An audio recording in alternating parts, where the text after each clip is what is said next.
비트코인 사기 뉴스입니다. 비트코인 열풍을 노린 투자 사기가 횡행하고 있어 한인들의 주의가 요구됩니다. 특히 한국의 벤처 투자 회사 LB인베스트먼트와 유사한 LB인베스터라는 로고를 사용해 현혹하는 경우도 있어 각별히 신경 써야 합니다. 한인 여성 이모 씨는 지난해 말부터 주식 투자에 뛰어들어 일부 수익을 올렸고 모바일 메신저 화츠앱에서 중국계 XI라는 사람과 가벼운 대화를 나누게 됐습니다.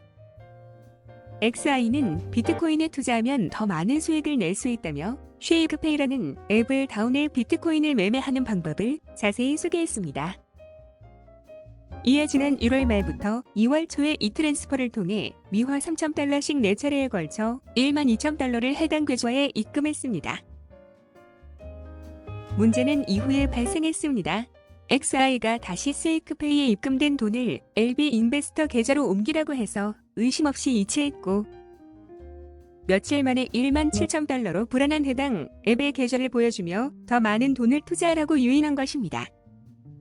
이 씨는 짧은 기간에 투자금보다 5,000달러가 늘어났다고 여기고 이렇게도 사람들이 돈을 버는구나 생각하고 미화 40,000달러를 더욱 투자하기로 했습니다.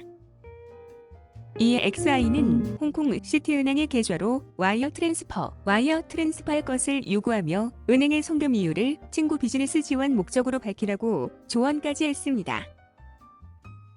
이때까지도 이 씨는 사기라는 의심을 하지 않고 평소 거래하던 TD은행에서 지난 2월 12일 금요일 오후 4시경 홍콩으로 와이어 트랜스퍼를 했습니다. 집에 돌아와 좀 이상하다는 생각에 비트코인을 거래하는 친구에게 전화해보니 그런 것은 없으며 비트코인도 주식처럼 그냥 사고 파는데 아는 사람도 비슷한 방법으로 6만 달러를 사기 당한 적이 있다는 말을 듣고 정신이 번쩍 들었습니다. 이 씨는 웹사이트를 검색해 이런 사기 사례들을 확인했고 다음날인 토요일 일찍 문을 연 TD은행에 찾아가 와이어 트랜스퍼 취소를 요구했습니다. 그러나 해당 부서 전화번호만을 받을 수 있었으며 패밀리데이 연휴 기간이라 통화되지 않았습니다. 이에 해당 부서에 메시지를 남긴 후 3일 연휴 기간을 불안과 초조 속에 보내야 했습니다. 16일 화요일 TD은행 해당 부서에 전화하자 몇 단계를 거쳐 홍콩으로 가지만 전산 오류만 없으면 자동으로 처리되는 시스템이라며 손을 써보겠다는 답변만 돌아왔습니다. 캐나다 시민권자인 이 씨는 토론토 경찰 노스육 32디비전에도 신고했지만 반응이 없었습니다.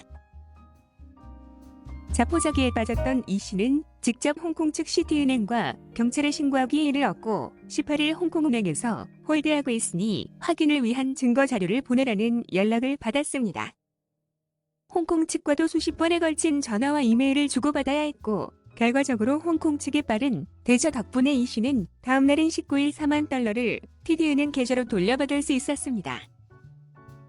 처음 LB인베스터에 입금했던 12,000달러 투자는 인출 버튼을 눌러도 작동하지 않았습니다. 이에 홍콩 경찰은 캐나다 경찰에 리포트한 내용을 보내주면 최대한 돕겠다. 변호사를 고용해 소송할 것이냐는 등을 물어왔습니다. 이상 토론토 로컬 뉴스였습니다. 감사합니다. 밴쿠버 한인 커뮤니티 k밴쿠버.com